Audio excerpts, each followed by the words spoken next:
একজন প্রবাসীর গল্প। জীবনে কেউ কষ্টের পথ বেছে নিতে চায় না। মানুষ চায় সুখ, স্বাচ্ছন্দ্য আর পরিবার নিয়ে ছোট্ট একটি ঘর। কিন্তু সব ইচ্ছা কি পূরণ হয়? জীবনের বাস্তবতা কখনো কখনো মানুষকে এমন পথ বেছে নিতে হয় যা সে নিজেও কল্পনা করতে পারে না। এমনই একজন সৌদি প্রবাসী ভাইয়ের জীবনের গল্প, এক ব্যথা ভরা বাস্তবতা, এক নীরব আর্তনাদ। সে চেয়েছিল গ্রামে থাকতো, মা বাবার পাশে থেকে সামান্য আয় হলেও সৎভাবে বাঁচত।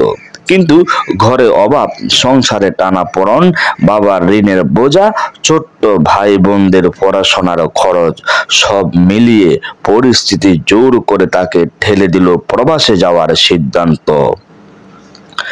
প্রথম দিকে তার মনে হয়েছিল সৌদিতে গিয়ে কাজ করলে বুঝি সব সমস্যার সমাধান হবে, কিন্তু বাস্তবতা ছিল ভিন্ন। সেখানে এসে বুঝলো এখানে মানুষ নয়, যেন এক একটা মেশিন।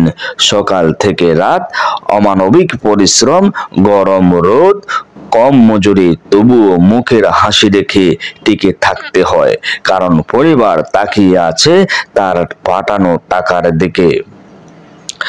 বাড়িতে ফোন দিলে মা বলে, বাবা ভালো থাকিস, শরীরের দিকে খেয়াল রাখিস। সে তখন নীরবে কাঁদে, কারণ ভালো থাকার অভিনয় করে যেতে হয়। মাকে চিন্তিত করতে পারবো না। কাজের জায়গায় অপমান, কষ্ট, কখনো পেট ভরে খাওয়ার সুযোগ নেই, তবুও সে সব সহ্য করে, কারণ তারা জানে দেশে তার অনুপস্থিতিতে এক পরিবার বেঁচে আছে তার কষ্টের বিনিময়ে। আজ এই প্রবাসী ভাইয়ের চোখে ঘুম নেই, মুখে হাসি নেই, কেবল একটাই প্রার্থনা, আল্লাহ একদিন যেন এই কষ্টের শেষ হয়। একদিন যেন মা বাবার মুখে হাসি ফোটে, আর সে নিজেও নিজের দেশে ফিরে গিয়ে বলতে পারে, আমি পারছি না মা। একজন প্রবাসীর জীবনে বাহির থেকে যতই রঙিন মনে হোক, ভিতরে থাকে হাজারো না বলা কষ্ট। অজস্র ত্যাগ, ইচ্ছা ছিল প্রবাসী হবে না, কিন্তু বাস্তবতা তাকে বাধ্য করেছে।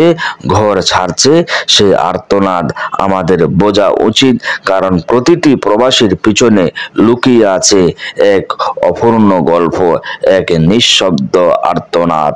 তাই সব প্রবাসীদের জন্য দোয়া, অফুরন্ত ভালোবাসা রইল।